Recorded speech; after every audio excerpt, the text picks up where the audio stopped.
95% అందరూ కూడా middle class వాళ్ళు, పూర్ వాళ్ళే ఫోటోగ్రఫీ మీద ప్యాషన్తో ఫోటోగ్రఫీలోకి వచ్చిన వాళ్ళు.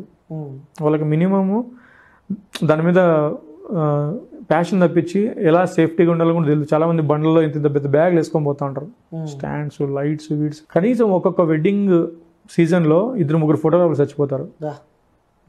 నాట్ అవుట్లు చేసి లగేజ్ పెట్టుకొని ఆ ట్రాఫిక్లో, ఆ హైవేస్లో పోతా ప్రతి ఒక్క సీజన్లో 2-3 చనిపోతున్నారు ఫోటోగ్రాఫర్స్.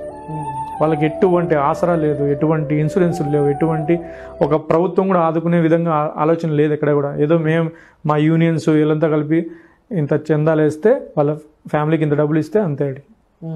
ఇది చాలా, ఎందుకంటే నేను దీని గురించి చాలా బాధపడుతుంది. ఎందుకంటే అందరూ బీదవాళ్ళే ఫోటోగ్రాఫర్లు మ్యాక్సిమం. కెమెరాస్ మా దగ్గర కాస్ట్లీ ఉంటాయి.